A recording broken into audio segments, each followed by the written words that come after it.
"Nay," answered Jack, "if there be another, even if there were 20, I would shed the last drop of blood in my body before one of them should escape my fury. When I have finished this task, I will come and pay my respects to you."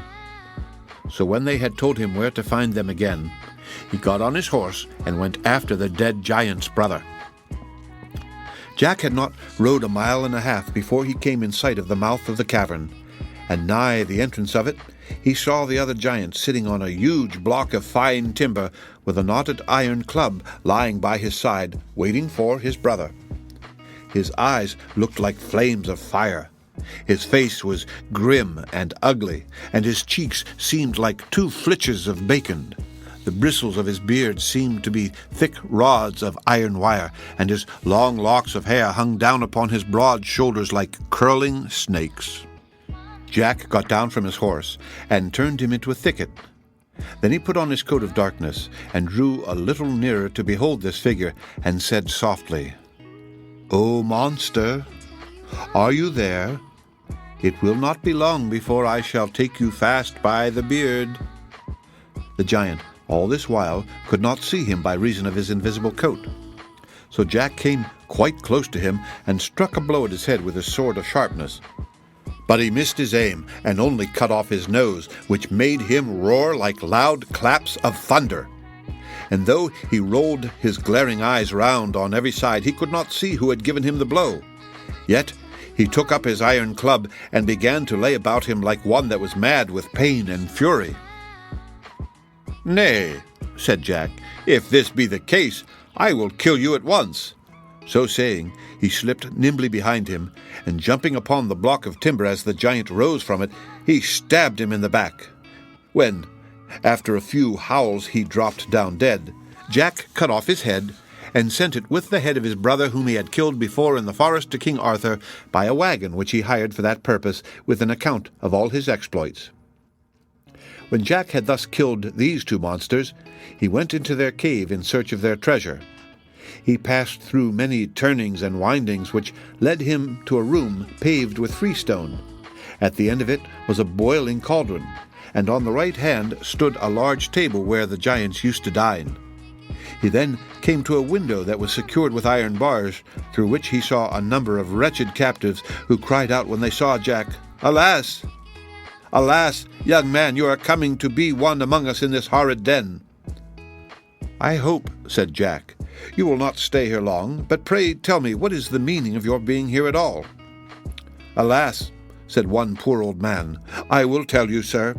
We are persons that have been taken by the giants who hold this cave, and are kept till they choose to have a feast. Then one of us is to be killed and cooked to please their taste. It is not long since they took 3 for the same purpose." "Well," said Jack, "I have given them such a dinner that it will be long enough before they have any more." The captives were amazed at his words. "You may believe me," said Jack, "for I have killed them both with the edge of the sword, and have sent their large heads to the court of King Arthur as marks of my great success." To show them that what he said was true, he unlocked the gate and set them all free. Then he led them to the great room, placed them round the table, and set before them 2 quarters of beef with bread and wine, upon which they feasted to their fill.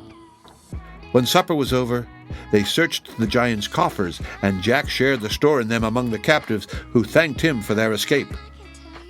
The next morning they set off to their homes, and Jack to the knight's house whom he had left with his lady not long before. It was just at the time of sunrise that Jack mounted his horse to proceed on his journey. He arrived at the knight's house, where he was received with the greatest joy by the thankful knight and his lady, who, in honor of Jack's exploits, gave a grand feast to which all the nobles and gentry were invited. When the company were assembled, the knight declared to them the great actions of Jack, and gave him, as a mark of respect, a fine ring on which was engraved the picture of the giant dragging the knight and the lady by the hair, with this motto round it: "Behold, in dire distress were we, under a giant's fierce command, but gained our lives and liberty from valiant Jack's victorious hand." Among the guests then present were 5 aged gentlemen, who were fathers to some of those captives who had been freed by Jack from the dungeon of the giants. As soon as they heard that he was the person who had done such wonders, they pressed round him with tears of joy to return him thanks for the happiness he had caused to them. After this, the bowl went round, and everyone drank to the health and long life of the gallant hero. Mirth increased, and the hall was filled with peals of laughter and joyful cries.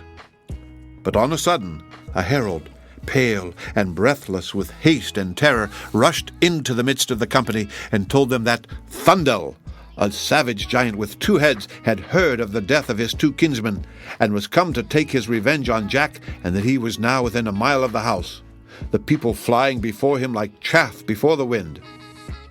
At this news, the very boldest of the guests trembled, but Jack drew his sword and said, "Let him come.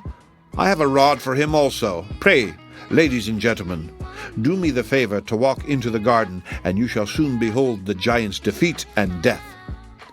To this they all agreed, and heartily wished him success in his dangerous attempt.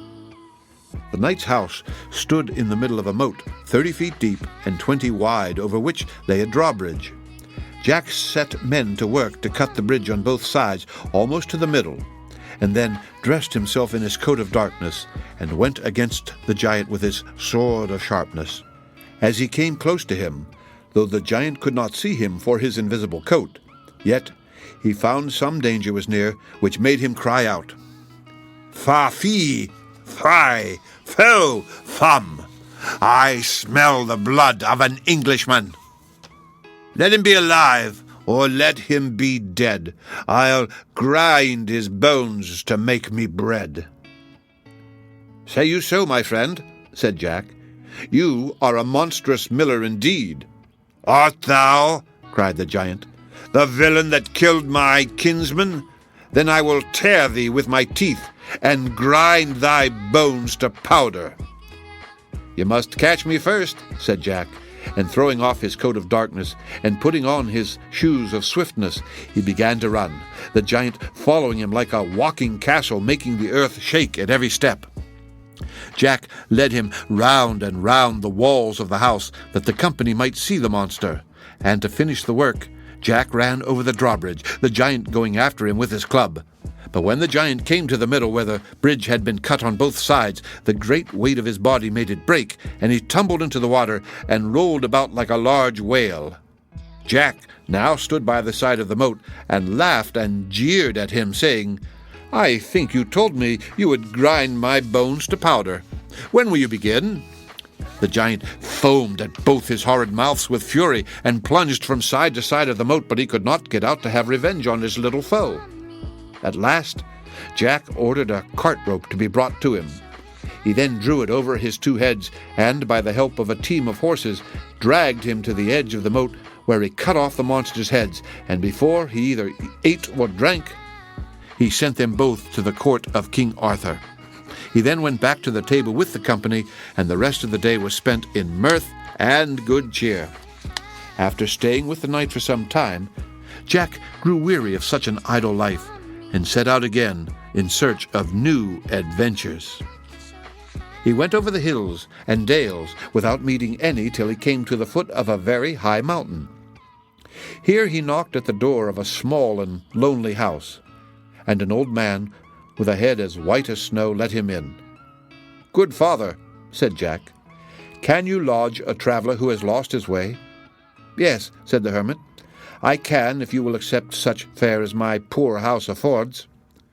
Jack entered, and the old man set before him some bread and fruit for his supper.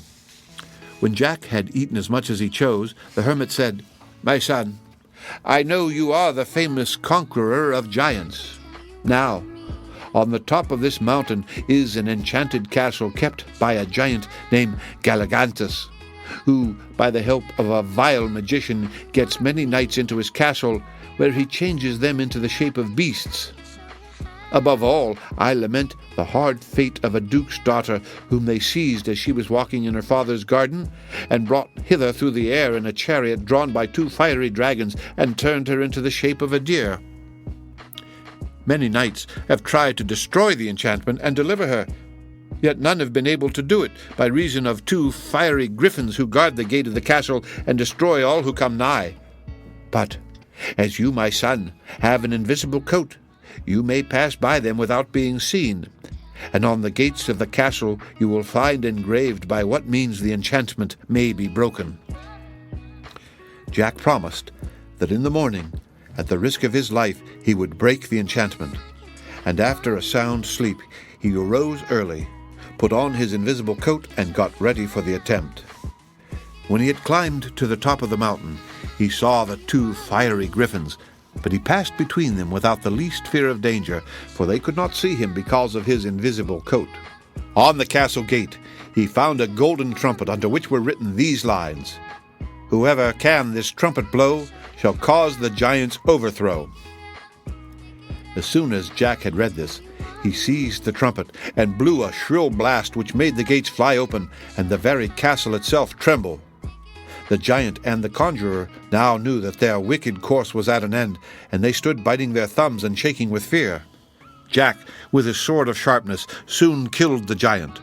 The magician was then carried away by a whirlwind, and every knight and beautiful lady who had been changed into birds and beasts returned to their proper shapes. The castle vanished away like smoke, and the head of the giant Galligantus was sent to King Arthur. The knights and ladies rested that night at the old man's hermitage, and the next day they set out for the court. Jack then went up to the king and gave his majesty an account of all his fierce battles. Jack's fame had spread through the whole country, and at the king's desire the duke gave him his daughter in marriage, to the joy of all the kingdom. After this, the king gave him a large estate on which he and his lady lived the rest of their days in joy and content. The end.